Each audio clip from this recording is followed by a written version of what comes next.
of the occasions, not the whole lot of investigations. But sometimes, after thorough history and a careful physical examination, there may not be any necessity for investigations also at times. For an example, if there is a patient, adult patient, for an example, some preschool teacher coming with chronic diarrhea and some episodes of steatorrhea in a background of some giardiasis outbreak, you strongly suspect the chronic diarrhea is due to giardiasis. Otherwise, you may give a course of treatment, for an example, with some metronidazole, and see whether the patient responds or not. But most of the situation, it is ideal to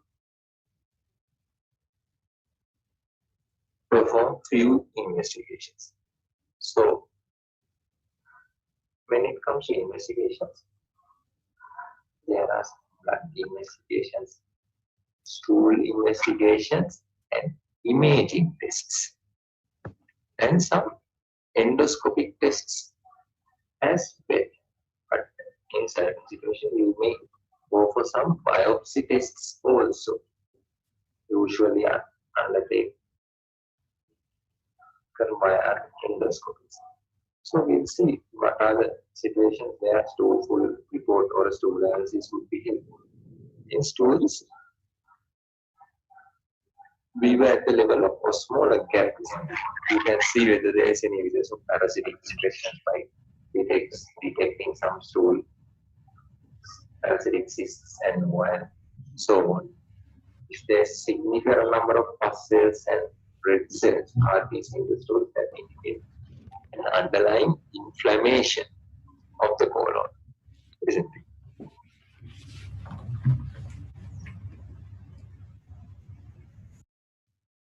So smaller gap thing was the thing I was mentioning. If somebody has a significant or smaller gap, the stool or smaller gap is more than 125.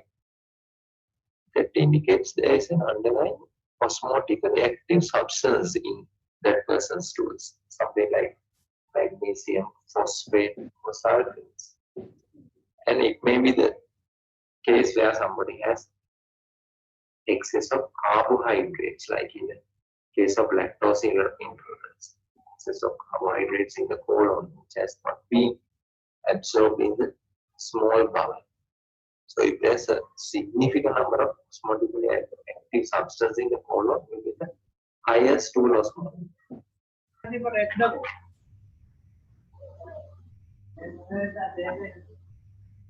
Fine. So, and if the stool osmosis is less, for example, less than 50 in that situation, you suspect a secretory diarrhea. So this osmolar gap business is helpful or important in cases where you get a patient with large volumes of diarrhea. But clinically, if you are unable to differentiate, then you may perform a solo osmolar gap.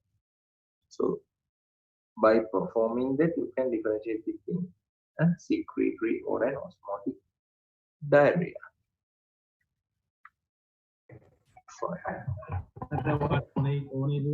Sometimes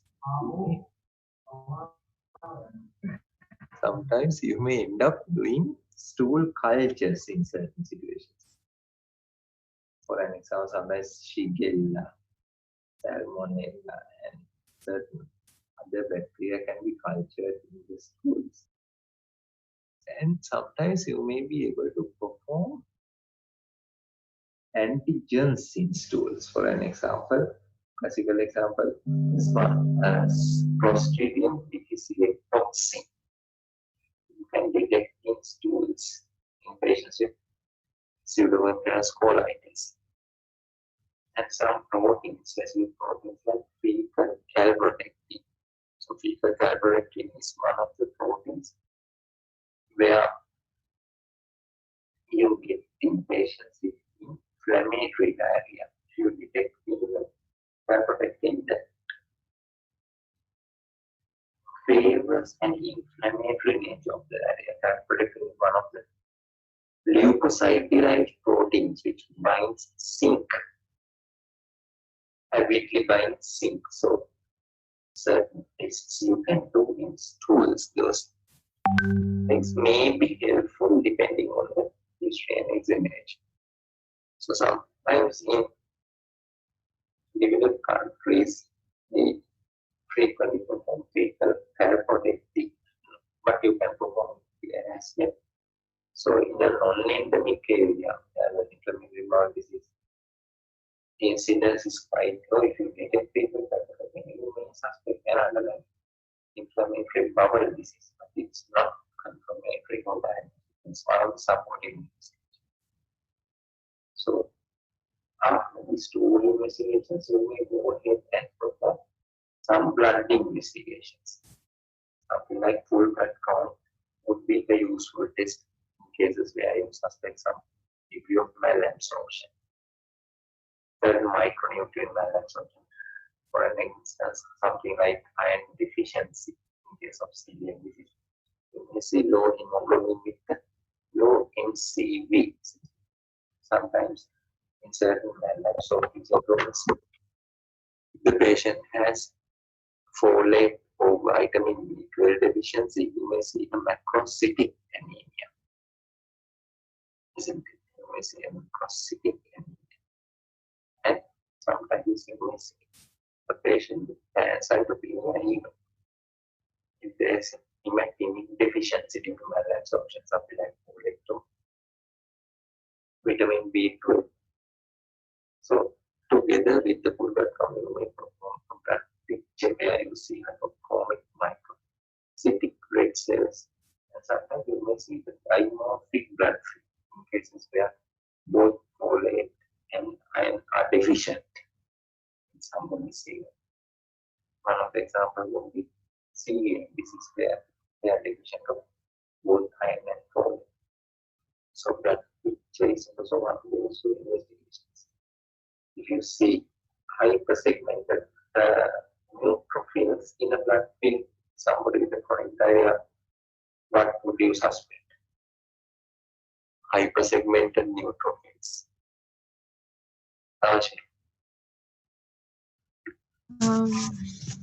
Malignancy? Sure. You think it's a malignancy, somebody defined as hypersegmented neutrophils. Anybody else? Charmer? It's megaloblastic anemia. Yes, good. If somebody defined diarrhea as hypersegmented neutrophils, may likely to indicate underlying vitamin B12 deficiency. So you may decide, depending on the background patient, very likely to have some problem with the terminal iron. There are vitamin B12 is getting them. So good. So that's why that film also sometimes may be important in a person with a chronic diarrhea. So ESR and CRP. ESR and CRP both are inflammatory markers. ESR and CRP are related. That's indicate an underlying inflammation or chronic infection. For an example, in chronic small intestinal infections like intestinal TB, you may get a very high ESR and urea formation in the blood film. In inflammatory bowel diseases like ulcerative colitis and Crohn's disease, you may see elevated ESR and CRP both, especially during exacerbations of the disease. During the quiescent disease, where the disease is under control with whatever underlying immunosuppressants, you may see a normal ESR and CRP even. So, only during exacerbations of the disease, you may see elevated inflammatory markers. Somebody with inflammatory bowel disease. Then liver functions would be helpful in certain patients, especially granulomatous diseases like intestinal tuberculosis. You may see elevated alkaline phosphatase also in liver. Some patients may be having an element of transaminitis. Transaminitis is a concomitant liver movement. Conditions like HIV and reproductive viruses, episodes of diarrhea and liver involvement, and renal functions. If the patient is dehydrated, you may see some element of renal impairment with the elevated blood urea and slightly elevated creatinine. And sometimes under the renal functions, Excuse me, sir. Yes. Your sound is not clear, sir. It's difficult to follow. Okay, so let's see. Sometimes I might to get a little closer to the. So under the renal functions, sometimes serum electrolytes also you may do. Is it clear now? Could you hear it clearly? It's a bit clear, sir, but not at all. Not at all or not perfect? It's not, yeah, it's not perfect, sir. But bit clearer than before, is it? Yeah. Right. So let's see. Sometimes maybe some interruptions. Now what's the situation? Is it clear now? Now it's better. I think that's where you should be. You speak close to the mic. Right. So this might be a little bit of a headache. Doesn't provide much liberty to move around. I think. So when I stay closer to the mic, you can hear me. The mic is a little bit a lower level compared to my head. But I think now is it clear? Clear, no? So right now it is, but just before you said, is it clear? It was not good again. Right. Okay. So I don't know what's wrong with the mic. So now, is it okay now? Yes, now it's okay. Fine. So then under renal functions, you may do some serum electrolytes also, where your potassium would be low in patients with chronic diarrhea and excessive weaker losses of potassium. So concomitantly, they may have some muscle weakness due to hypokalemia as well. So patients with chronic diarrhea can have muscle weakness due to several reasons. One of the reasons could be osteomalacia due to vitamin D deficiency. Osteomalacia due to vitamin D deficiency,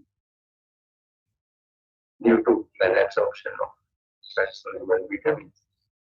And sometimes muscle weakness could be due to underlying potassium deficiency, hypokalemia. Is it okay now? Can you hear? Clear or worse? It's not clear, sir. Not clear. Didn't move much. Now what's the situation? Clear? Now it's okay, sir. Now it's okay. Fine. So then sometimes you may do serum calcium levels, vitamin D levels, and iron studies also to confirm the underlying micronutrient malabsorption. Then sometimes endoscopies may be useful. For an example, colonoscopy. Somebody with recurrent episodes of blood and mucus diarrhea, chronic history. If you suspect ulcerative colitis or Crohn's colitis, colonoscopy would be helpful. With the colonoscopy, you will see the entire length of the colon from the rectum to the cecum, and sometimes if the endoscopy is skillful, you may see the distal ileum as well to some degree. You may see distal ileum as well to some degree with the colonoscopy. And you may be able to perform a colonic biopsy also with the colonoscopy. And if you suspect the problem is limited to the rectum and the sigmoid colon, like in the case of a distal colitis, you may end up doing a sigmoidoscopy, not necessarily the colonoscopy, because sometimes elderly people and so on, some people, you may find it difficult to perform a colonoscopy, especially elderly people. Especially elderly people, you might find it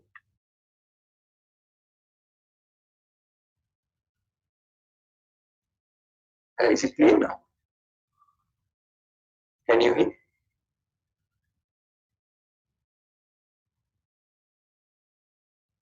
Who are the people you might find it difficult to prepare for a colonoscopy due to some practical difficulties? In which people you would like to perform a colonoscopy because of fine diarrhea, but you're finding it difficult. There is a high risk of preparing for a colonoscopy. Which people you might find it difficult?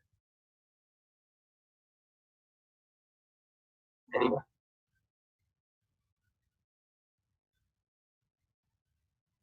Colonoscopy will prepare කරන්න අමාරු කාරණා.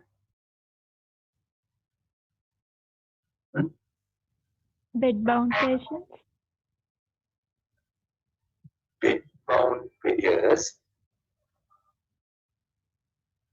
Bed-bound patients finding it difficult to prepare for a colonoscopy. Yes. Anybody else?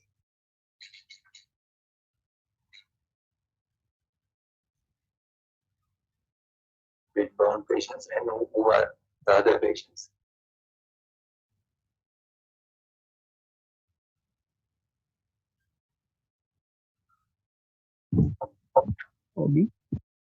Obese.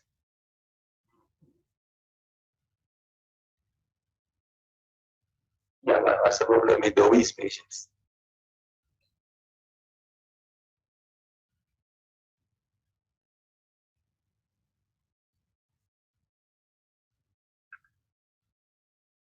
Probably may find it difficult to accommodate Children. children. Small children also sometimes may be difficult to prepare for the colonoscopy. You may need some sedation for children. Another thing, giving clean prep.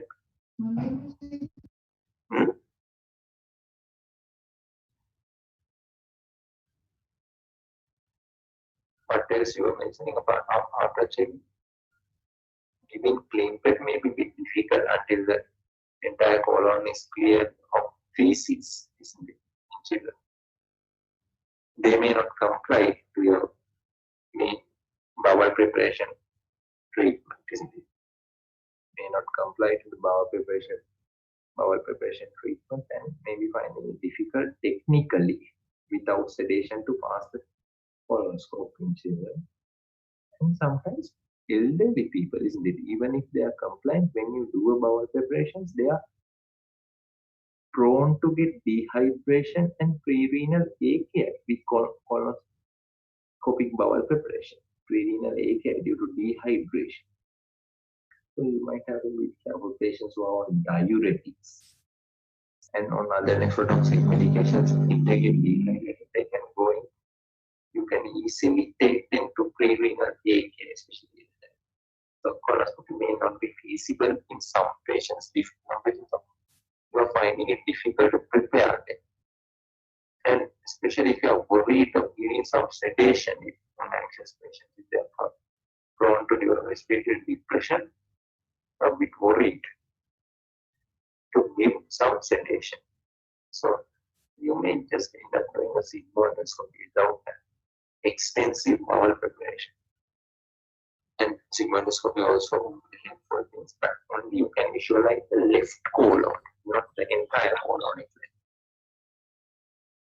And sometimes imaging X-rays of the abdomen, barium enemas and follow-throughs, barium swallow, you might do in certain patients. And even a plain X-ray abdomen also would be helpful in some patients. If somebody comes to you with recurrent episodes of steatorrhea and chronic abdominal pain, if you do an X-ray abdomen, what are the things that you might see that might give a clue to the chronic diarrhea in a person who comes with chronic diarrhea with recurrent episodes of steatorrhea and chronic abdominal pain? In a plain X-ray abdomen, what may be the clues you are looking at for the underlying etiology?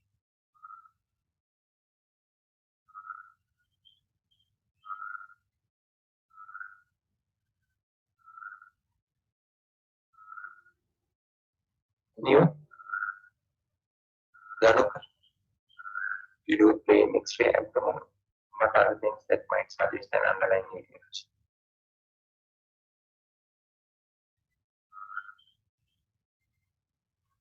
Asen,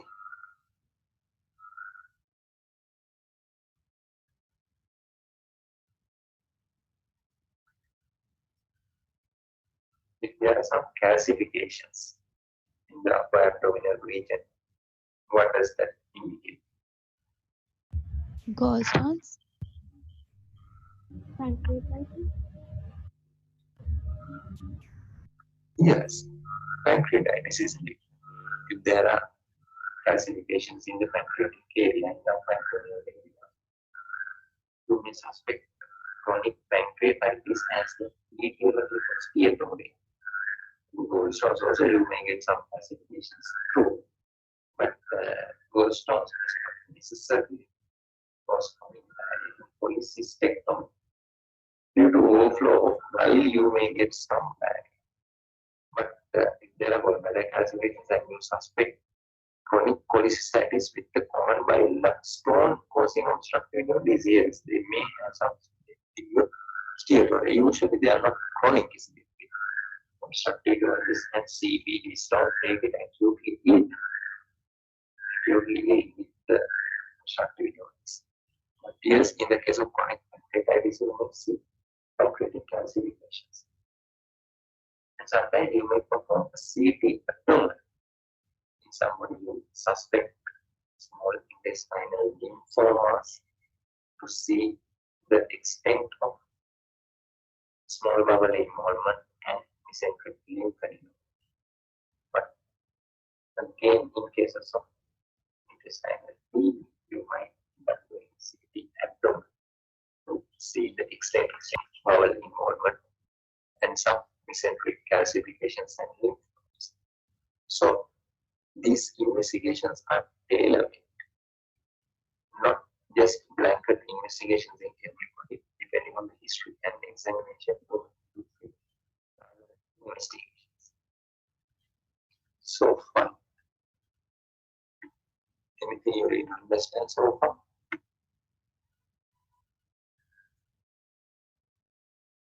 So I have a question. So you mentioned in the morning also that I think this was echoing. That fasting that there's a difference to when you're after a meal. So I'm not sure how to understand if there's a base pathological basis or something. With the fasting? Yes, sir. Why is there a difference? Yeah, that's right. That's a good question. Sometimes it's one of the important things. If you within a stool or smaller depth, maybe a bit cumbersome to perform to differentiate between a secretory and an osmotic diarrhea. But if you keep somebody fasting, for an example, prolonged fasting for something like 12 hours, somebody with the chronic diarrhea, especially somebody having large volume watery diarrhea, if you keep the patient for a prolonged fast, something like 12-hour fasting, if the underlying cause is an osmotic diarrhea, with the fasting, diarrhea has to settle. Why? Almost always patients with osmotic diarrhea have osmotically active substance ingested in their meals or in one of their tablets. So if you feed the patient milk by mouth, osmotic diarrhea has to improve. Classical example is lactose intolerance.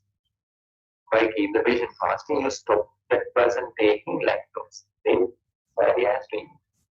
But if the large volume diarrhea is due to the secretory diarrhea, something like a villus edema, carcinoid syndrome, diarrhoea, or something like that, then even with fasting, secretory diarrhea does not stop. Why? The intestinal secretions is the underlying cause of the diarrhea, not anything osmotically active in the bowel. So somebody with a VIPoma, if you keep the patient fasting, patient continues to have diarrhea despite fasting. But with the lactose intolerance, if you keep somebody fasting, diarrhea has to settle. So that's one of the good ways of differentiating an osmotic diarrhea and secretory diarrhea. Did I answer the question? Yes, sir, you did. Right, thank you. Fine, no problem. So, good. That's a good question. Anything else like that? So that's one of the areas. Some may people finding it difficult to understand because sometimes you may tell how to differentiate. If you ask the question, how to differentiate an osmotic and a secretory diarrhea, you don't have to jump to perform a smaller gaps to may not be readily available. But clinically, that's a way of differentiating. It's fairly reliable. Fine. Any other questions? Good. Okay. Then we want to manage. Depends on the etiology, isn't it? But the thing sometimes, as I have said before, without jumping into a lot of investigations, if you have some suspicion about the etiology, like in the case of chronic dialysis, you may give an empiric treatment before you confirm the diagnosis. If the patient responds retrospectively, you confirm the diagnosis. But again, it depends on the etiology. If there is a chronic infection, if you suspect intestinal disease, you treat the patient with antibiotic drugs. If there is underlying inflammatory bowel disease, you treat with immunomodulating therapy and the patient improves. But if there is a diagnostic dilemma, for example, classical example is intestinal tuberculosis and Crohn's disease. If there is a diagnostic dilemma, you may have to wait till you confirm the diagnosis because treatment of Crohn's disease and tuberculosis are entirely different. But their clinical presentation, Crohn's disease and intestinal disease clinical presentation, sometimes may be similar. Sometimes may be similar. Both the diseases, patient presents with chronic diarrhea, constitutional symptoms, right lower quadrant or right area for some pain, especially if the Crohn's is limited to terminal ileum and the cecal regions. You might find it difficult even if you perform a colonoscopy. Sometimes in a limited disease of Crohn's, you may struggle to differentiate from intestinal tuberculosis. In those cases, you may have to wait till you confirm the disease. Because even though the clinical presentation is more or less same, treatment is entirely different. If you treat intestinal tuberculosis with steroids and immunomodulators, you are just doing a huge harm to the patient. But on the other hand, if you treat Crohn's disease with anti-TB drugs, patient may not respond and you may subject the patient to unnecessary effects or adverse effects of ATT. So there are some difficult situations in patients with chronic diarrhea.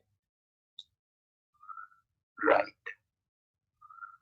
So if you don't have any further question, we'll have to look at some scenarios aspect. And before we move some scenarios, one of the things I wanted to mention was symptomatic relief. Patients with chronic diarrhea may come to you asking for some symptomatic relief, especially when they are going for an interview and when they are actually going for an exam and studying, and when there's a lot of psychosocial stress for situations.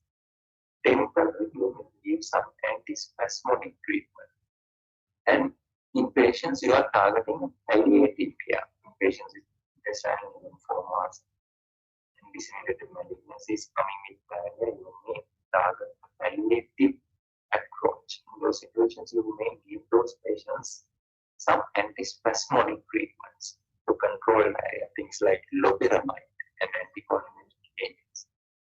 But unless there is a specific indication like palliation, you should not actually control the diarrhea with antispasmodic before you arrive at the diagnosis, because it sometimes masks the symptoms, isn't it? So, hope you can read this one. This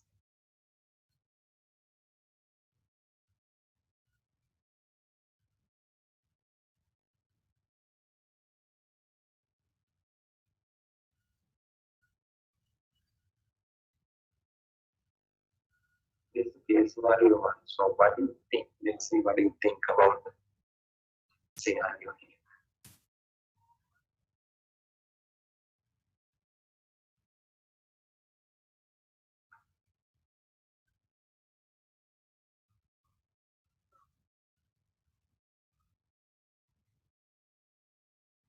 So, what do you think the underlying cause of this university students chronic diarrhea?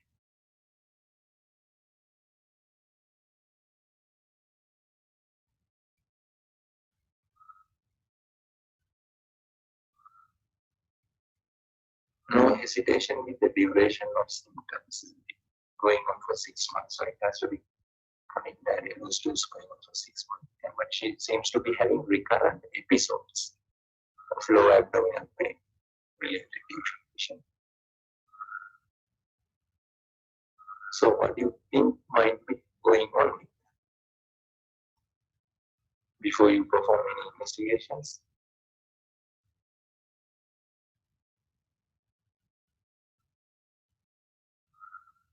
And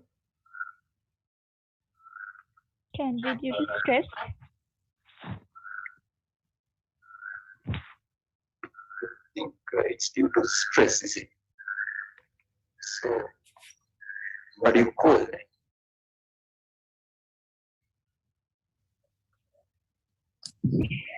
Pseudomembranous colitis. Oh, I think it's pseudomembranous colitis. Irritable bowel syndrome. Irritable bowel syndrome also thought. Any other thought? So, one thing is due to stress. Some other thoughts like whether it's due to pseudomembranous colitis, and some things is irritable bowel syndrome. Any other takers? Shower, what do you think? It's something is large bowel Large bowel involvement. You think something wrong with the large bowel? Large bowel conversion. Yes. Okay. Let's see. So, what further questions you would have asked in the history? So, what further questions you would have asked in the history to arrive at diagnosis? I have given some features. Wasn't that? Some features I have mentioned. In addition, what are the things you would like to ask in the history to arrive at a diagnosis or to manage? The chronic laxative use for weight loss or something she has taken before. Yes, very good. That's one of the good questions. You have to ask drug history, as I have told, isn't it? Drug history is very important. So I agree with you. So I would have asked whether she was using some laxatives. Laxative, whether she has a laxative abuse. Good. Anything else you would be interested to ask? Whether it is relieved by fasting or not. Very good.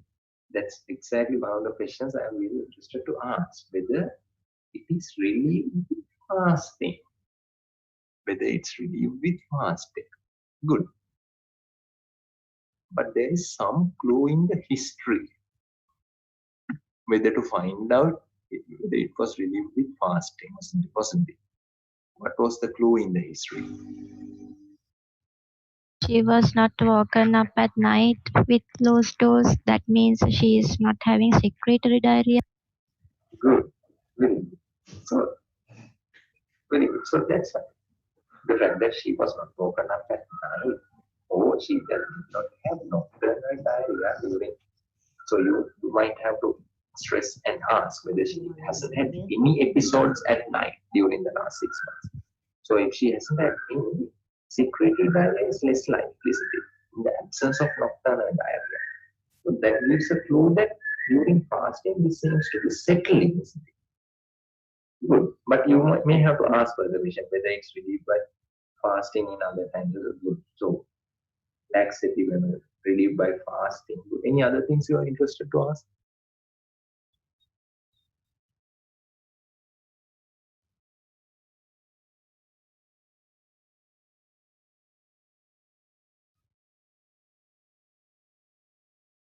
Somebody was mentioning about Her food consumption habits, if it's like she doesn't eat from a hygienic place, like the canteen. like the medical student canteen. Yes. Yes, but for 6 months, isn't it? But that's a good question. I also may have asked. But by the time of she used to get food from even from a medical student canteen for 6 months. By that time, we may expect her bowel to be adapted for whatever the unhygienic food in the canteen, isn't it? But good, that's one of the questions you are interested to know. What sort of place she consumes food from. Good. Whether she is having recurrent episodes of infections due to unhygienic food. Good. Any other question you want to ask? Whether she stays at hostel, crowded place. Whether she stays at hostel, crowded place. Yes, you are interested to know that. Why? Whether to know whether she stays at hostel. Giardias is like infections. Yes, sometimes if there's a outbreak of infections like diarrhea, it may commonly spread in a crowded place like a hostel, student hostel as well. Going on for 6 months. That can be good. Any other question?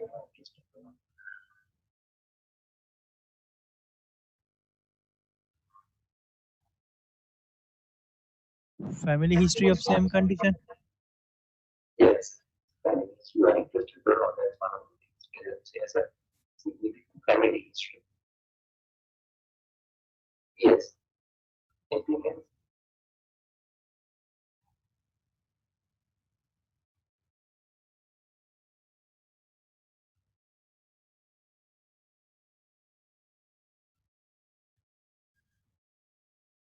Somebody was thinking about stressful situations. Stressful situations and irritable bowel syndrome. What further questions you might ask? Her bowel movements during stressful situations like exams, in previous occasions, during schooling period. If you're due to stress, you might actually inquire what happens to the diarrhea during stressful situations like nearing exams and so on. If it is due to stress or irritable bowel syndrome, likely to increase or likely to have exacerbation during stressful times. So you are interested to inquire whether it aggravates during stressful life events. So that might favor an underlying irritable bowel syndrome. Fine. Any other questions? somebody was asking, thinking about the Clostridium difficile or pseudomembrane scoliosis. So you may inquire about the timeline. When did she receive those antibiotics and so on? But somebody going on for 6 months, pseudomembrane scoliosis is less likely. It is fairly acute disease. May go on for a few weeks, but not likely the condition go on for 6 months. But presently we have some aggravation of the disease and maybe having chronic diarrhea due to MBS, but if somebody gives antibiotics, the condition may worse with the pseudomembrane scoliosis. It's one of the things you might be interested in. Fine. So after those history, any evidence you might ask in the history. Some questions on assisting review also you are interested to ask this. Like the way I said something in respiratory system and some proximal muscle weakness and breathlessness on exertion might be indicating an underlying anemia. So, and some extra intestinal manifestations like arthritis and so on, you might be interested to ask in this case. Fine, good. So, what physical examinations you might perform to arrive at a diagnosis?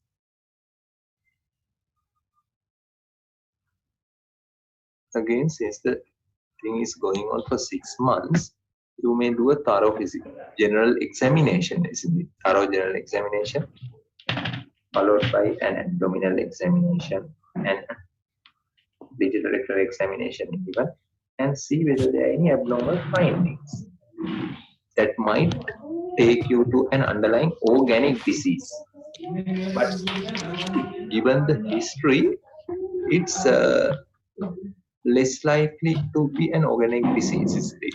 Going on for 6 months, relieved with defecation, and the fact that she did not have nocturnal diarrhea. There was no blood and mucus in the stools, and especially under the last line I mentioned, physical examination was unremarkable, isn't it? So you may think when the physical examination is unremarkable, that's what I have asked the question, what physical examination you would have looked for to come to a conclusion that she does not have any abnormal physical signs. So that you have to perform a thorough physical examination. So if she does not have any evidence of vitamin deficiencies and there's no proximal muscle weakness and she's not paid, an abdominal examination is unremarkable. And other systems also fairly normal, then you might think maybe this is a benign form of diarrhea, something like IBS, coagulative bowel syndrome. It's fairly common among young females. And for you to come to a conclusion, we have to rule out underlying organic causes or sinister causes of diarrhea. So from a careful history and examination alone, you might come to a conclusion, but you may perform a full blood count and a stool full report. That suffice for you to arrive at a diagnosis of IBS in most of the situations. So salient features that patient does not have any morning symptoms like nocturnal diarrhea, blood in the stools. Excuse me, sir. Yes. We can't hear you properly. Oh, sorry about it. I think again I a little bit deviated from the mic. So if you have to come to a conclusion of IBS patient should not have sinister features like loss of appetite, loss of weight, anemia, proximal muscle weakness, and sometimes nocturnal diarrhea, presence of nighttime loose motions and blood in the stools makes you think of something else, not IBS. Fine. So what's the last one? What is the most likely diagnosis? I also think of irritable bowel syndrome here, as some of you have told. So this is the classical presentation. We want to have symptoms, but classically there are symptoms exacerbate during stressful events of the life, stressful events of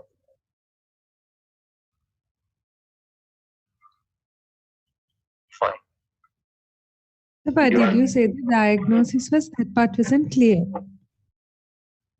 Irritable bowel syndrome, IBS. Oh, okay, sir. Thank you. Fine. So did you understand how we arrived at the diagnosis and how to arrive at the diagnosis of IBS? So you may see commonly patients with IBS coming to with chronic diarrhea. So careful history and examination is good enough for most of the patients, but you may do a stool full report and a full blood count to confirm.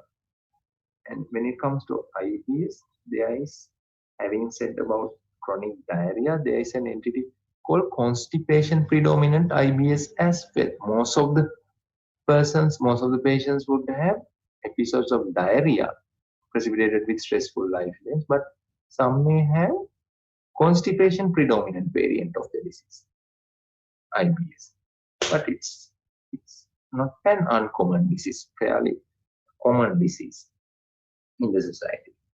And some of you also may have experienced to some extent some of the symptoms of irritable bowel syndrome, isn't it? You may have experienced some episodes of diarrhea, frequent loose motions when getting an exam, and during some stressful life events. You does not necessarily need any specific treatment. You may get some loperamide and go for the exam. Fine. Any questions on that one? So why this is cannot be could be due to lactose intolerance? Lactose intolerance. Fine. So good question. So anybody willing to answer that question? Who asked that question? Sorry. You think there's a possibility of lactose intolerance? Fine. Anyone who is willing to answer? So good question. So why did you think of lactose intolerance?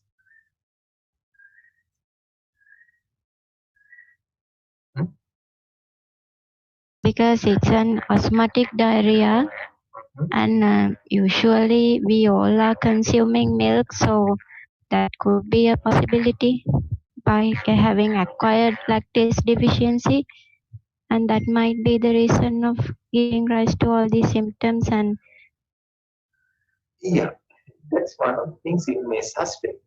But when it comes to lactose intolerance, you have some clue in the history, but I have not specifically mentioned those things. They do not necessarily have just watery stools. Most of the times they have a spurious diarrhea, large volume spurious diarrhea with a lot of malodorous stools. And most of the occasions, lactose intolerance, as you said, may come in adulthood also rarely. In most of the occasions, they manifest in the early childhood, isn't it? Early childhood. But as you said, rarely somebody may have an acquired lactase deficiency after an episode of some intestinal infection, giving rise to loss of epithelial cells. But that's fairly temporary. After some infection, even an adult patient may have some temporary lactase deficiency by losing a lot of luminal epithelial cells in the intestine. But they tend to recover fairly quickly. Intestinal epithelium tend to re-grow quite quickly. They very unlikely somebody in the age of 20s going to have history of diarrhea for 6 months with lactose intolerance. But that's one of the good thoughts. If you are really in doubt, you may ask specifically in the history about the patterns of food she consumes. Patterns of food she consumes, especially if she consumes a lot of milk in the diet, and if the diarrhea settles without taking milk, in that case you may do that. You may suspect underlying, but not the classical history. And if you look into epidemiology, commonly in early childhood. Fine. Okay, sir. Thank you. So did you understand? Sir. Fine. By the way, have you seen any adults with lactose intolerance? Coming with chronic diarrhea.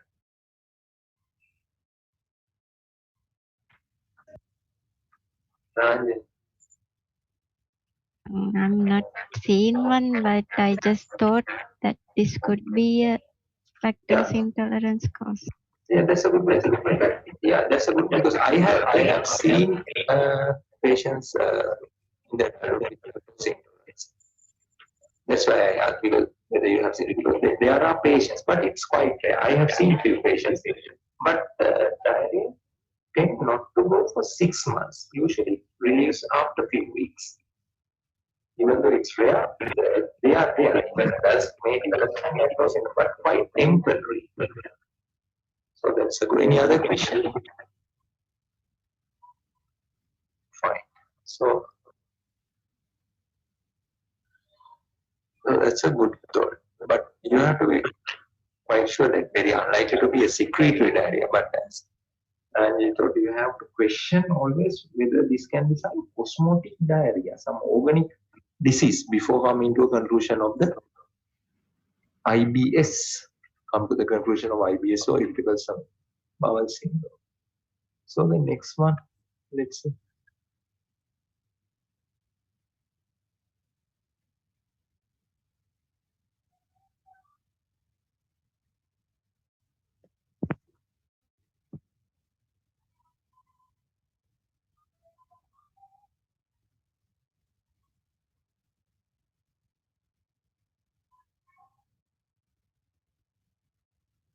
Fine.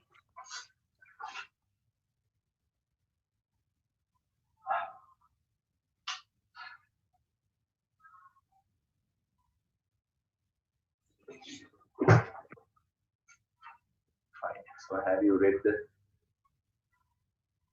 the question there?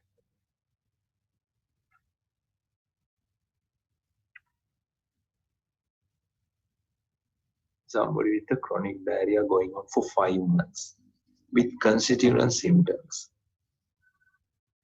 Some of the episodes were characterized by blood in the stools. And there is some element of joint pains with some axial skeleton involvement as well, it seems. Thin build patient with some red eyes, and there was knee joint line tenderness. Okay, that's fine. Let's see what other questions asked there. State 5 features helpful arriving at a diagnosis in his history or physical examination.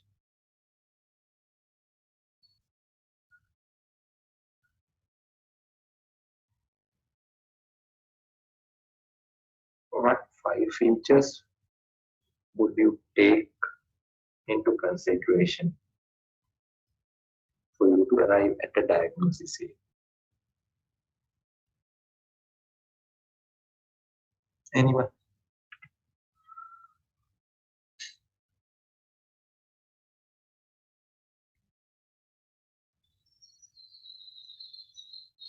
To state 5 features that would be helpful for a diagnosis, you have to have some idea about diagnosis, what diagnosis or what diagnosis you would consider with the given history and examination.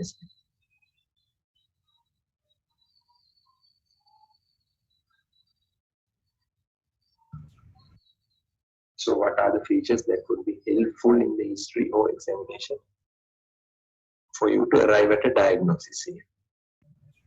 Diarrhea for 5 months, Okay. constitutional symptoms, and early morning aggravation of the heel pain, Okay. 3. and large joint pain and lower back pain, 5. and uh,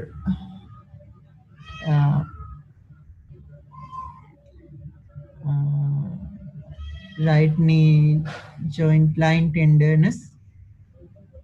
Okay, you may take that one as well. But in the history, you have already mentioned large joint pain. So in that case, you may take some other feature in the examination instead. Blood in Something like, yeah, you can take blood in the stools. Some episodes that indicate some organic cause or sinister causes. Very unlikely to be IBS or irritable bowel syndrome in this situation. Having noticed some episodes of blood in the stools, you think it's unlikely to be due to irritable bowel syndrome. So blood in the stools also you can mention. Another thing, the fact that patient has bilateral red eyes, again you may take into consideration. And even the right eye for tenderness, you might take as a clue for the underlying diagnosis. So considering all, so what do you think the most likely diagnosis is? Is it ankylosing spondylitis? Ankylosing spondylitis. Okay. Inflammatory bowel disease. Any other takes? Ankylosing spondylitis was like inflammatory bowel disease. Malignancy. What malignancy? There's tenderness in the right eye leg for some in the large colon. It could be a malignancy. I think it's a colonic malignancy, isn't it? So if you have Loss of appetite, loss of weight. yeah, you have to be specific. Is it colonic malignancy? If you mention malignancy, you have to mention where, isn't it? Yes. So you think it's a possibility of colonic malignancy? Yes, I think actually terminal ileum, some possible also because there's some nutritional deficiency possible for the joint pain. I was thinking, I don't know. Okay. Deficiency causing joint pain. Fine. So what nutritional deficiencies can cause joint pains?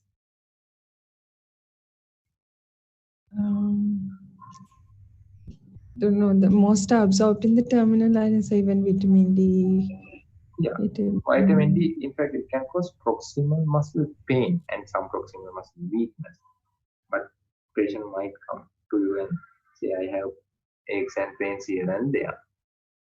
But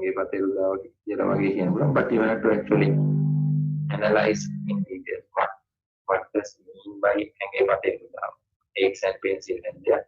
Could be due to underlying osteomalacia, but here it seems to be like an arthritic illness, arthritis.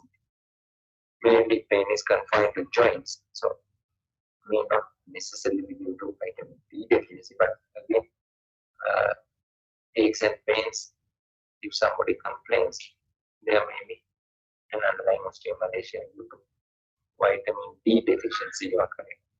So any other differential diagnosis you thought? Ulcerative colitis. Ulcerative colitis. Okay. So, what's that? Behçet's. Is it Behçet's you thought? Behçet's. Or I didn't hear the last one.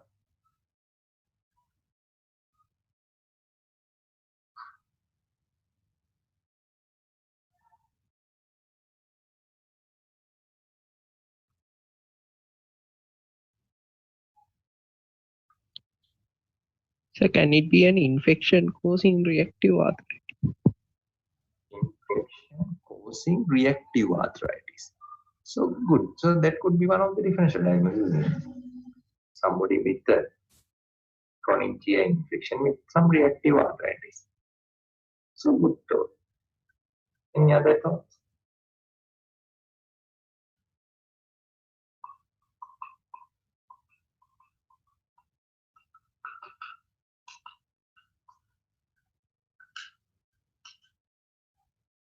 So red eyes, how would you like to explain? Red eyes.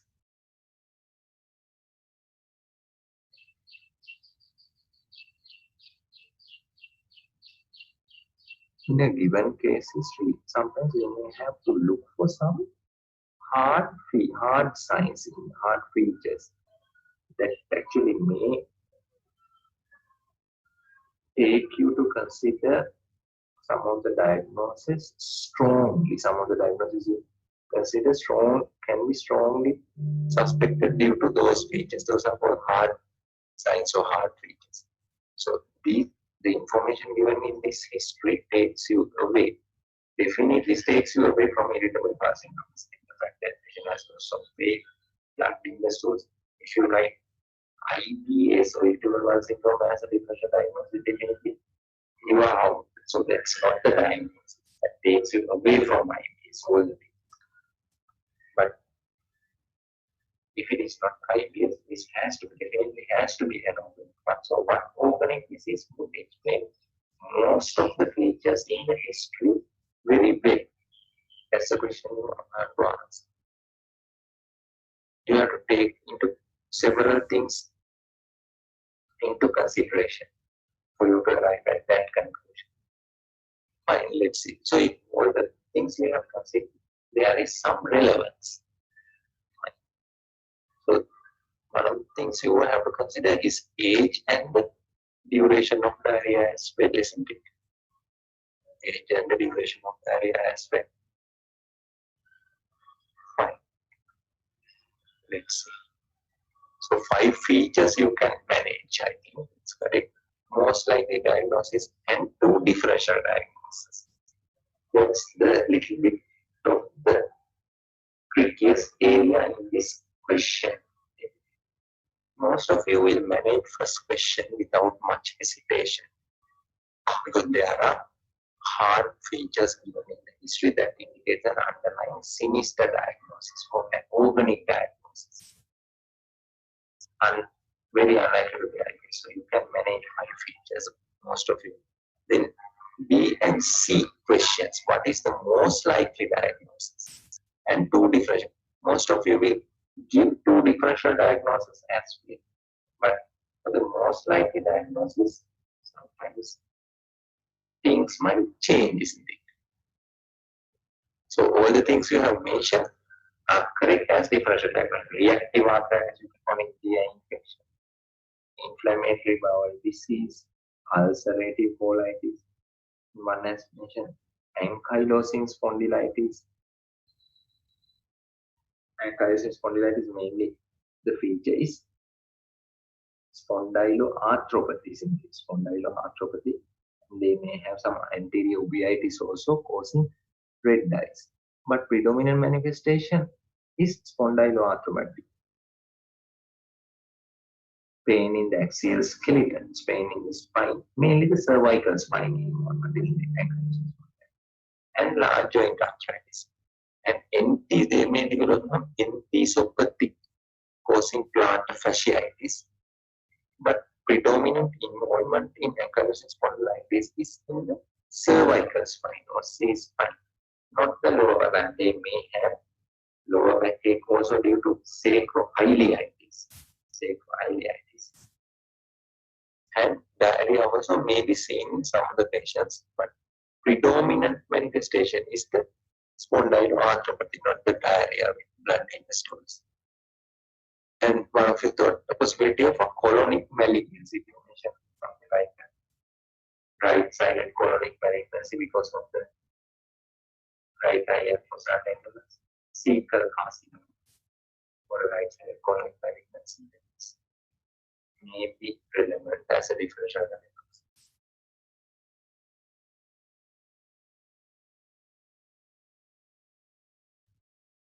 But with the age and the history going on for 6 months, you may have some second thoughts on the diagnosis of malignancy. Very young age, but still possible to develop any colonic malignancy, especially if there's a family history. And even with the underlying inflammatory bowel disease, like ulcerative colitis patient, after having symptoms and the disease for many years, something like 10 years, they may go on and develop a colonic malignancy even with ulcerative colitis. That's true.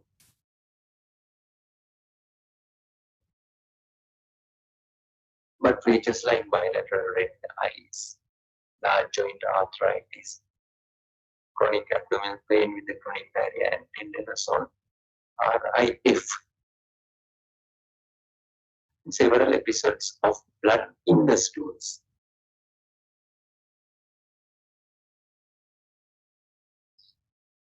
It may take you and give the flavor of an inflammatory bowel disease.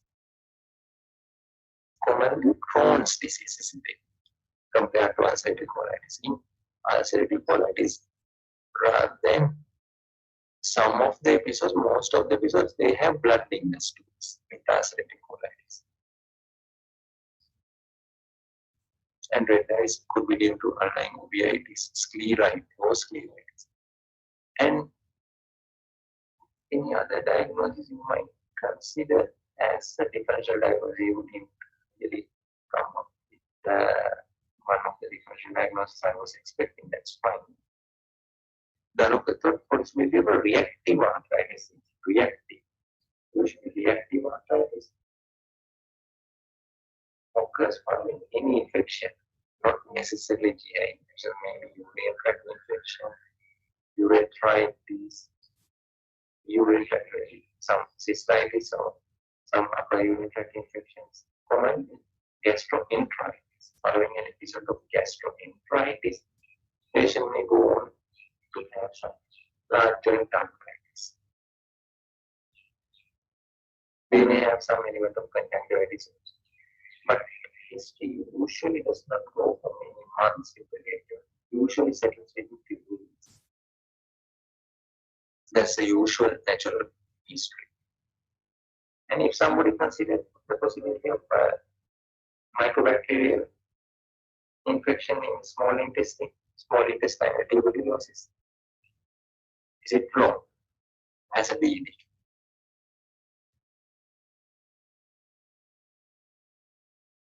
Could it be small intestinal tuberculosis? As a differential diagnosis, you may consider something. But most of the things in this history are things like red eyes, large joint arthritis, and lower back pain, and few episodes, some episodes of blood in the stools, and constituting favor for a Crohn's disease, underlying Crohn's disease, rather than ulcerative colitis. When you go through a lot of case histories of IBD, you tend to realize, you get some practice. How do they present? Most of the patients with Crohn's, they have some degree of autoanus involvement in the GI tract. And some of the patients with Crohn's colitis have blood in their stools during some of the episodes of the diarrhea, but not necessarily, not all the patients. Okay, some patients. Patients with ulcerative colitis, during most of the episodes of diarrhea, they have blood in the stools, because this is usually starts with the distal colon, rectum, and the sigmoid colon. If you are suspecting ulcerative colitis, and if the patient does not have any rectum or sigmoid colon, that's less likely. So invariably, this starts from rectum and sigmoid colon. So I would have made this as Crohn's disease, and for differential diagnosis, I would have mentioned things like small intestinal tuberculosis or some form of colonic malignancy, or even ulcerative colitis as a differential diagnosis. I would have mention. So list 5 investigations you would perform mentioning the expected findings. So what are the investigations you would have performed?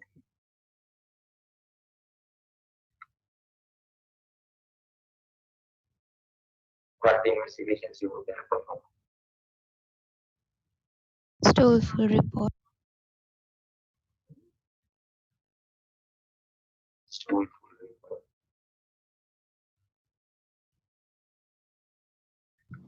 ESR, CRP for inflammatory markers. Yes, yes, inflammatory markers. You would expect those to be elevated during an acute exacerbation. And in the stoolful report, what would you expect to see?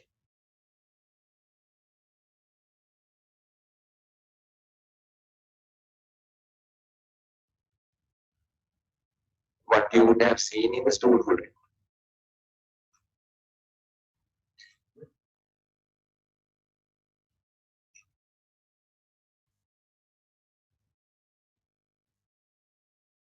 What you would have seen in the stoolful report? A lot of inflammatory cells in the pus cells and red cells. You may have seen in the stoolful. Any other investigation? So better to mention either ESR or CRP as inflammatory markers. Stoolful report, you may see leukocytes response or pus cells in the stools. Any other investigations? Sigmoidoscopy. Yeah, I would prefer to do a colonoscopy. If a patient has the right side lymphocyte tenderness with a chronic diarrhea, I would prefer to perform a colonoscopy and to see the entire length of the colon and to see some distal part of the ileum as well. So colonoscopy would be a better answer. Good. GI endoscopy. Upper GI endoscopy. Why? Because Crohn's disease can be in anywhere in the gastrointestinal tract. So, Okay, good. Crohn's disease can affect anywhere in the GI tract from mountain as well. If the upper GI endoscopy or the OGD is normal, that does not exclude the diagnosis of Crohn's disease. But as you said, if you do upper GI and if there are upper GI ulcers, that may support your diagnosis. But patient here in the history, we have not mentioned anything like dysphagia or any oral ulcers or dyspeptic symptoms. So upper GI endoscopy may not be very useful. But you're correct. If the diagnosis is likely to be Crohn's disease, you may see some ulcerations in the upper GI tract. So, fine, you may get some marks, but not one of the frontline investigations. That's fine. Any other investigation? Biopsy. So one thing is where would be the biopsy? Where would be At the lesions, by performing the colonoscopy, if you find the lesion, you can biopsy. good? That's how you have to mention. You have to perform colonoscopy. In the colonoscopy, if you find some lesions, you are interested to biopsy those lesions. You are interested to biopsy those lesions. That's good. And one thought CT abdomen also. Yes, there is some role in CT abdomen, especially if when you are thinking of intestinal TB and some malignancies, you may need to rule out. So you might perform a CT abdomen even. Especially you are interested to look at the size of the liver, whether there's any liver lesions. Even if the liver is not covered, whether there's any liver lesions or not. If there are a lot of liver lesions, that might indicate an underlying proximal colonic malignancy. Good. Any other investigation? barium enema. Yeah, why not? Barium enema also could be helpful because in Crohn's disease and ulcerative colitis, there are positive findings in barium enema and follow-up. You may see some ulcers through the barium enema as well. So again, that's correct. Any other investigation? X-ray abdomen. Yes, you may perform an X-ray abdomen also. You may see some dilated lobes. There's an extensive colitis. Good.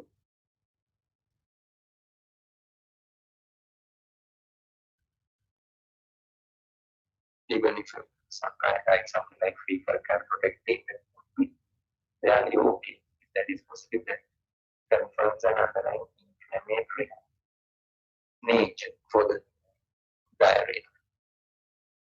So that's all. Any questions on this one? On this case? So can a patient with lupus present with Systemic lupus erythematosus. yes. Yeah.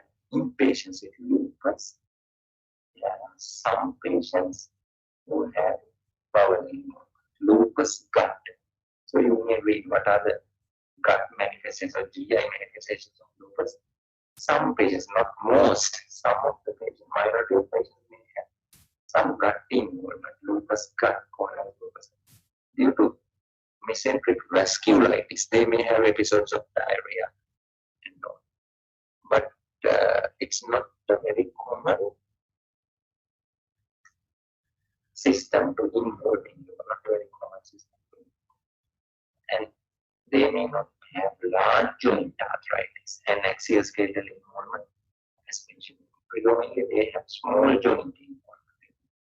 Small joint involvement. Symmetrical small joint arthritis and non-erosive arthritis. Not a spondyloarthropathic pattern. That's why I wouldn't mention SLE or a lupus gut as one of my differential diagnoses. Predominantly, they have a small joint. So did I answer the question? Yes, sir. Good. Any other queries? Why this patient experiences the pain on heels, which is aggravated in the early morning? Is that due to inflammation of the tendons? So Yeah, that's right. can you? That's one of the characteristic features they have with the spondyloarthropathies. That's called as enthesitis. Enthesitis due to plantar fasciitis. Patients with ankylosing spondylitis, enteropathic arthritis, they have heel pains, aggravated in element, inflammatory type of heel pain, called as enthesitis. Seen in any type of spondyloarthropathy. One such cause is enteropathic arthritis, as in this case, patients with inflammatory bowel disease. Did you get the point? Yes, sir. Okay, any other queries?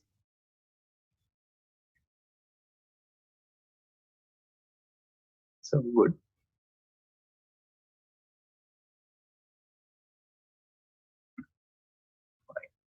So try to go through the features given in the history and the examination and try to find out the diagnosis which will explain most, if not all, the features given in the case scenario. So this is a classical presentation of a patient with Crohn's disease. Okay.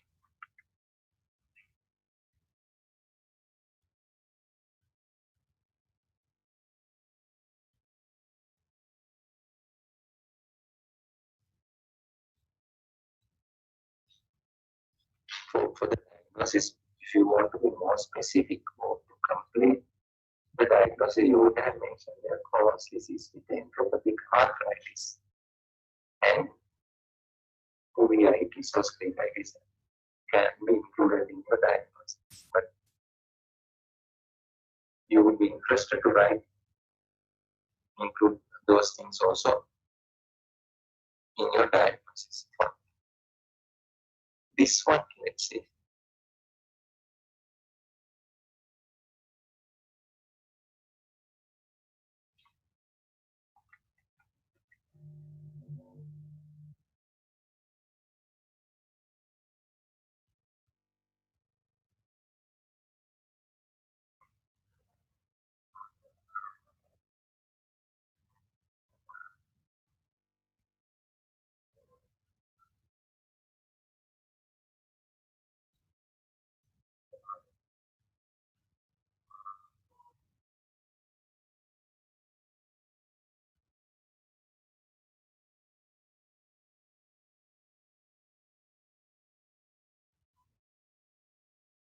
Fine. So let's see what you think the most likely diagnosis is.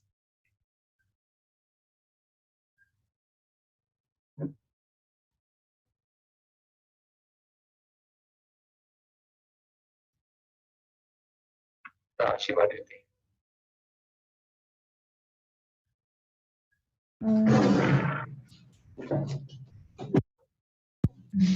Not sure. So can you go to the case scenario again for a second? Yeah, sure. So let's see what you think.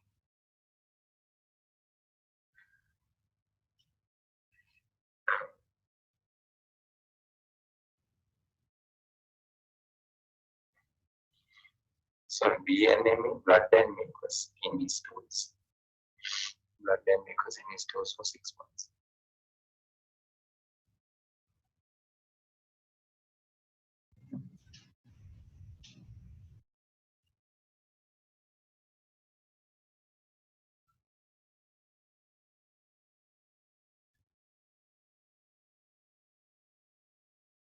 I'm not sure.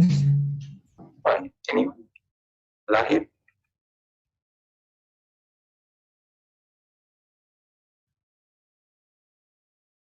Lahir, what? Ciao.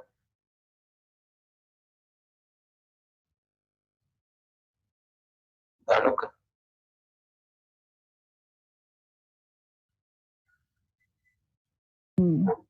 No ideas. Sorry, I didn't hear it. What did you think?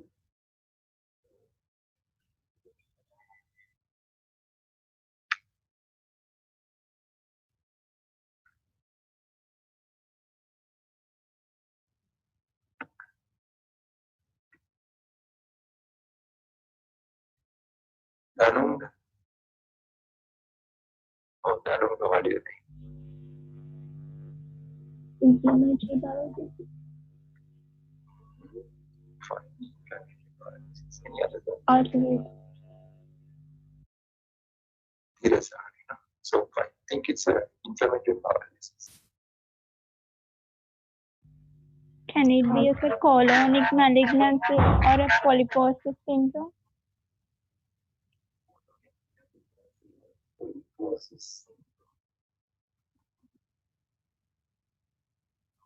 What form of polyposis syndrome you are thinking?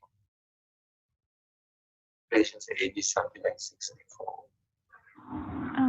I was just thinking of familial polyposis, but patient is older, so it can be other type of polyposis syndrome or a colonic malignancy. Colon malignancy is a fairly, where about in the colon you suspect the malignancy to be?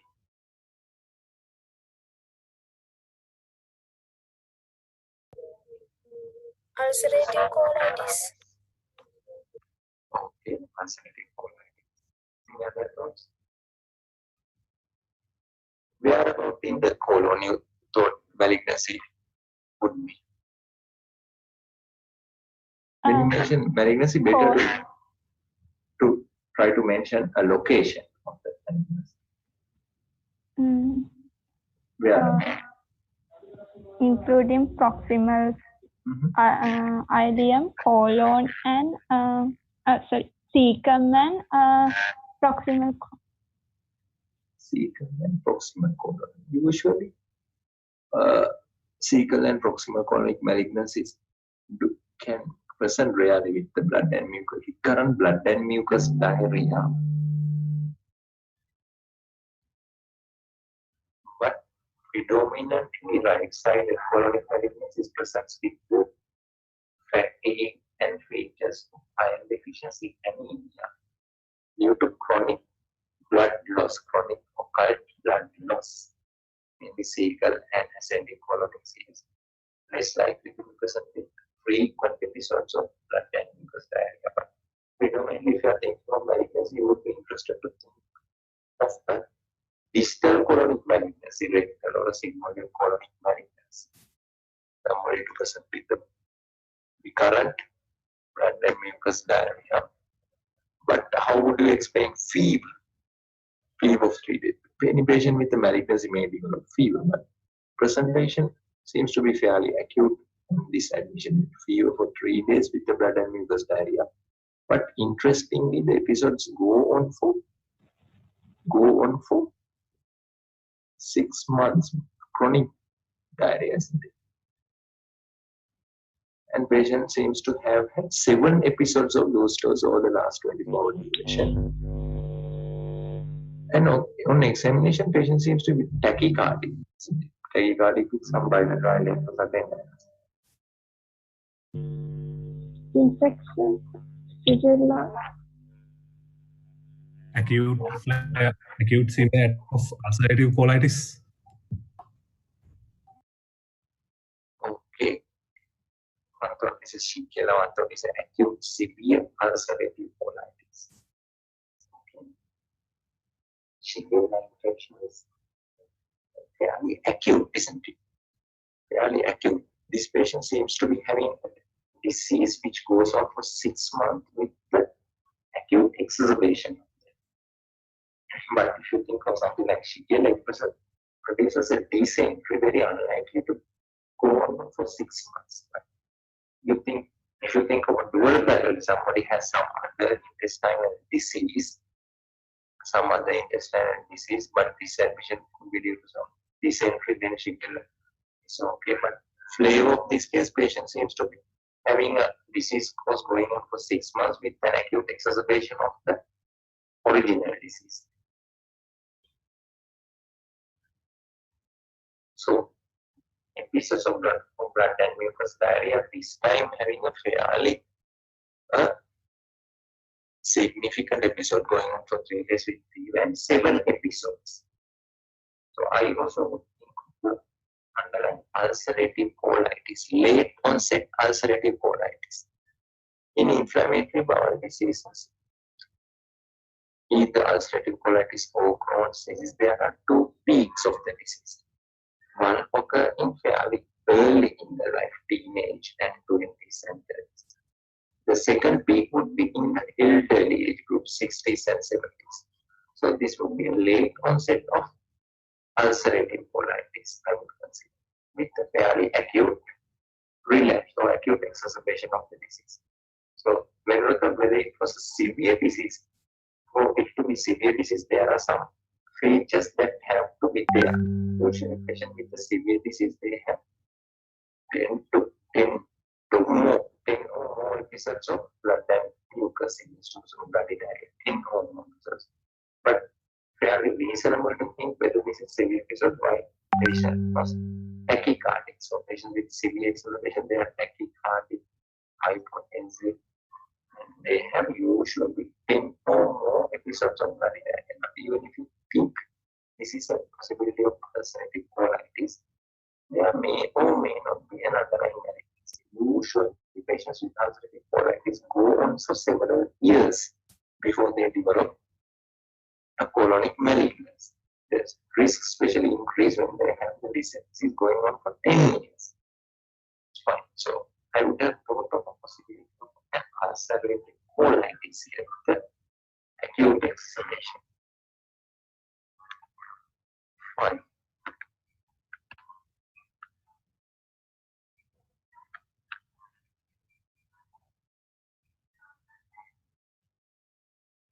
So, what are the 5 features in the history and clinical examination that would support your diagnosis? We know So blood and mucus diarrhea, lower abdominal discomfort, malaise, lethargy, loss of appetite with loss of weight. Yes. And on examination, fever, tachycardia, low blood pressure, and specific symptoms like aphthous ulceration. Yes. You can mention some of the features in the history as well as the examination aspect. So, as you have mentioned, patient, better to mention the duration of diarrhea as well. it seems to be going on for 6 months. That's why you consider this is as possibility of a chronic condition like ulcerative colitis rather than a dysentery, isn't it? So better to mention long history of 6 months duration and the acute worsening. Then you may mention some of the features that is not mentioned here in the history of examination. Something like ulcers or oral ulcerations. And even if you mention features like enteropathic arthritis, uveitis, presence or absence of uveitis, enteropathic arthritis, also to your features in the history, you get marks for that. And the colonic tenderness, IL-4 tenderness also favor you to think of an acute exacerbation of the disease. So what further investigations you might perform in this patient? 6 further investigations that are helpful in the management of the diagnosis you have mentioned above. And what are your expected findings? What investigations you might do as the house officer managing this patient?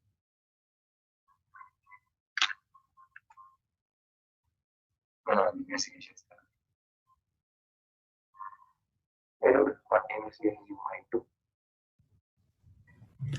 Sir, I would do a full blood count to look for the white cells and the platelet counts, which would be raised, and the inflammatory markers such as ESR and CRP would also be raised. And I would do a what do you expect function test for serum albumin, which would be low in severe disease.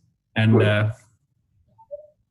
so what do you expect the hemoglobin colonoscopy. to be? What do you expect the hemoglobin to be in the full blood count? Could be low due to blood and mucus diarrhea and anemia of chronic disease. Very good. You expect the low hemoglobin due to 2 reasons. One is recurrent blood loss going on for 6 months, and other reason is anemia of chronic disease. So patient may be either having a normocytic anemia or maybe having a microcytic anemia, whatever the type of anemia. And as you said, platelets also could be elevated due to an inflammatory nature of the disease. And white cells also, you may expect the white cells to be raised because of the acute inflammation during the acute exacerbation of the disease. Fine, then liver functions also, I expect, especially albumin, you expect it to be low. Then what else you were going to mention? So is it? So sir, I could not hear you. Were you going to mention colonoscopy afterwards? Yes, sir, colonoscopy for the diagnosis. Yeah, we expect to see colonoscopy. Colonoscopy and biopsy, and I would do a plain abdominal X-ray to exclude the colonic dilatation, to exclude megacolon. Yeah, some of these patients may have a toxic dilatation of the colon, toxic megacolon. So dilated bowel loops you may see in the plain X-ray. But in the colonoscopy, what is the expected finding? You are correct. Mentioning colonoscopy and the biopsy, you are correct. What is the expected finding in the colonoscopy in this patient's clinical context?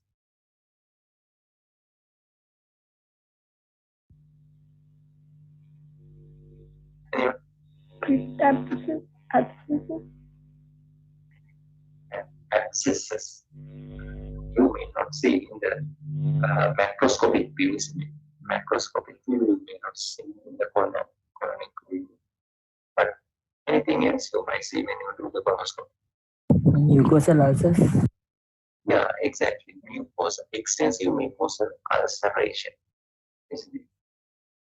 You might see a pancolitis or extensive mucosal ulceration with mucosal edema and redness in the entire colon you may see. But invariably you would expect the rectum to be involved by now. Yes, colonoscopy you see macroscopic or gross inflammation of the bowel with mucosal edema and redness. Fine. So any other investigation?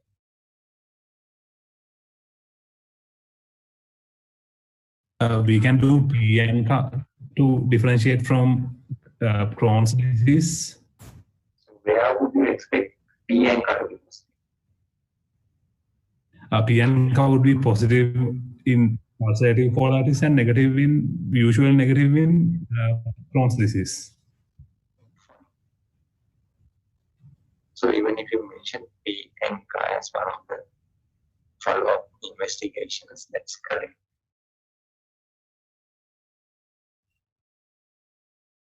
Anything else in the acute setting that might be useful? Because you asked 6 investigations, isn't it? When you ask about 6, what other investigations might be helpful in the acute setting, in the management of this patient? X-ray abdomen? Yeah, fine. X-ray abdomen, that was done. So you asked done an X-ray abdomen. It's helpful in the acute, I agree, X-ray abdomen, but we don't mention that already. Anything else? Stoolful report. You may do a stool, yeah, you can do a stoolful report. Yes, you may see a lot of pus cells and red cells in the stools. And even if you do a fecal calprotectin, it could be positive. It could be positive. Anything else that would help in your management? Looking at the history.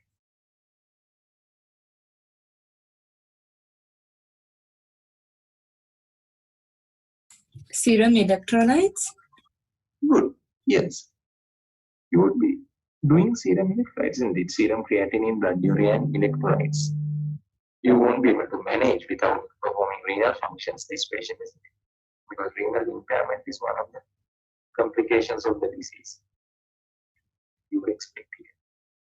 So you would do serum electrolytes, creatinine, and blood urea as well. Good. And if the patient is hypokalemic, you might have to replace potassium parenterally. Fine. Good. So those were the investigations you might be doing on this patient. Fine. Any question on that scenario?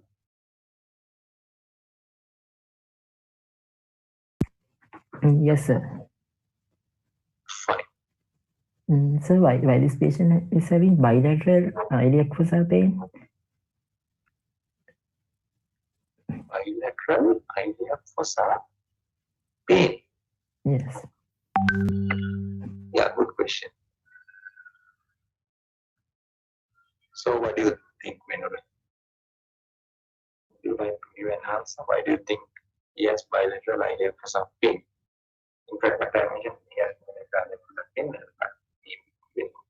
So why do you think he has pain of iliac fossa tendon?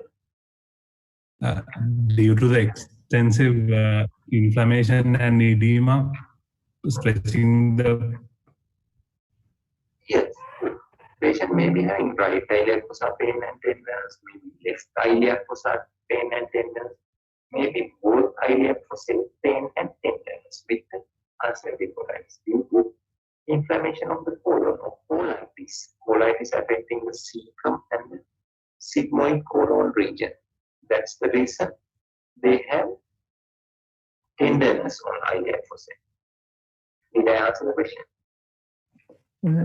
But why does this transverse colon is not affected as ulcerative colitis? There's no skip lesions. Yeah, that's right. Because in ulcerative colitis, we expect with the in the liver clinical context history going on for 6 months, and with the history, we expect a pancolitis. But tenderness may not be there in the entire abdomen. Tenderness may be confined to one of the areas like right iliac or left iliac fossa. But you may get some tenderness along the distribution of transverse colon also. But transverse colon, if you consider the distribution of transverse colon, it varies, isn't it? It's not really confined or localized to an area like cecum, as in the case of cecum in the right iliac fossa. Position of the transverse colon varies in the abdomen, isn't it? Because it has a long what? What does it have? Unlike cecum, it has a long mesentery, isn't it? So the position varies. So you are correct. I don't really, or you won't expect the transverse colon to be skilled. But you may not get a very localized tenderness due to transverse colon because the position varies. Did you get the point? Yes, sir. Thank you. Fine. Any other queries?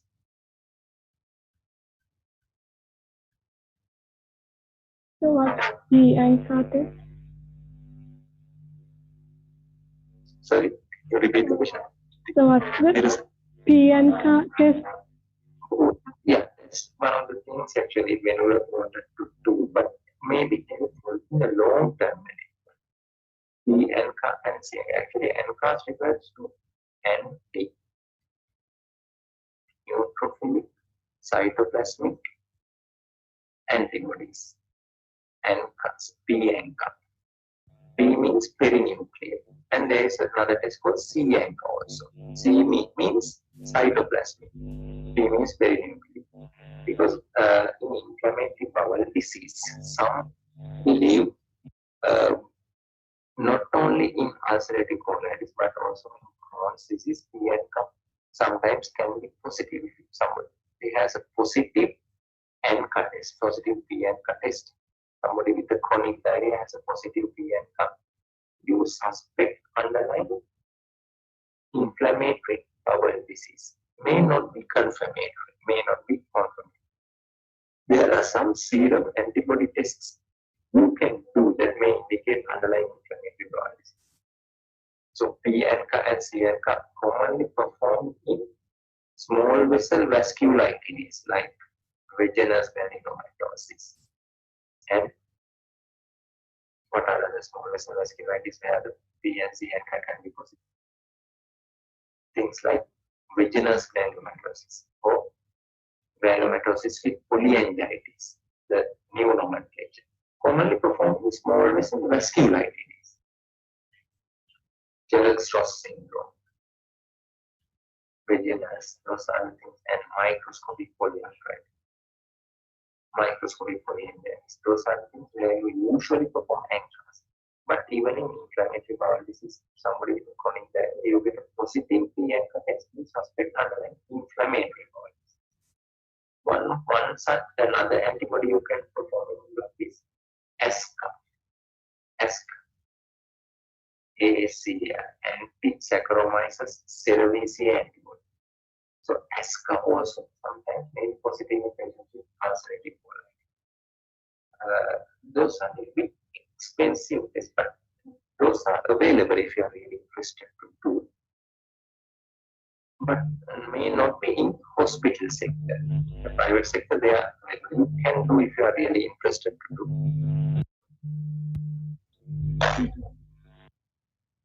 Fine. Any other questions?